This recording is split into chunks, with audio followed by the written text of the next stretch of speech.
Juicy juicy ಬಾದುಷಾನ ನೀವು ಮಾಡಿ ನಿಮ್ಮ ಮನೆಯಲ್ಲಿ ಹೇಗೆ ಮಾಡೋದು ಅಂತ ಇವಾಗ ನಾನು ನಿಮಗೆ ತಿಳಿಸ್ಕೊಡ್ತೀನಿ. ಒಂದು ಮಿಕ್ಸಿಂಗ್ ಬೌಲಲ್ಲಿ 300 ಗ್ರಾಮ್ ಮೈದಾ ಹಸಿಟ್ಟು ತಗೊಂಡು 1 tablespoon baking powder, 1 pinch ಸಾಲ್ಟ್ನ ತಗೊಂಡು ಚೆನ್ನಾಗಿ ಎಲ್ಲ ಮಿಕ್ಸ್ ಮಾಡಿಕೊಂಡು ಇದಕ್ಕೆ 100 ಗ್ರಾಮ್ ತುಪ್ಪನ ಹಾಕಿ ಚೆನ್ನಾಗಿ ಉದುರುದ್ರಾಗಿ ಕಲಿಸ್ಕೊಳ್ಳಿ.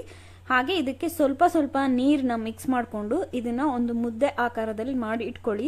ಜೋರಾಗಿ ಚಪಾತಿ ಹಸಿಟ್ಟು ಥರ ನಾದ್ಕೊಳ್ಳೋದು ಬೇಡ, ಈ ಥರ ನಾದ್ಕೊಂಡ್ರೆ ಸಾಕು. ಸುಮ್ಮನೆ ಅದೆಲ್ಲ ಬೈಂಡ್ ಆಗಬೇಕಷ್ಟೇ.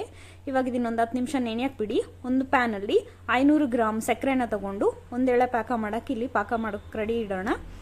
ಇವಾಗ ಇದಕ್ಕೆ ಸ್ವಲ್ಪ ಕಲರ್ಗೋಸ್ಕರ ಕೇಸರಿ ದಳಗಳನ್ನ ಮತ್ತು ಒಂದೆರಡು ಏಲಕ್ಕಿನ ಇದಕ್ಕೆ ಸೇರಿಸ್ಕೊಂಡು ಒಂದು ಎಳೆ ಪಾಕ ಮಾಡ್ಕೊಳ್ಳೋಣ.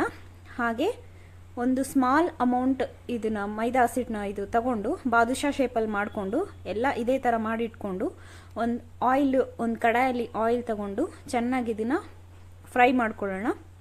ಸಣ್ಣ ಉರಿಲೇ ಇದನ್ನು ಲೈಟ್ ಗೋಲ್ಡನ್ ಕಲರಲ್ಲಿ ಬ್ರೌನ್, ತುಂಬ ಡಾರ್ಕ್ ಮಾಡಬಾರ್ದು, ಲೈಟ್ ಗೋಲ್ಡನ್ ಕಲರ್ ಸಣ್ಣ ಉರಿಲೇ ಒಂದು 30 ನಿಮಿಷ ಆದರೂ ತಗೊಳುತ್ತೆ ಇದು ಚೆನ್ನಾಗಿ ಫ್ರೈ ಆಗೋದಕ್ಕೆ. ಒಳಗಡೆ ಎಲ್ಲ ಚೆನ್ನಾಗಿ ಫ್ರೈ ಆಗಬೇಕು.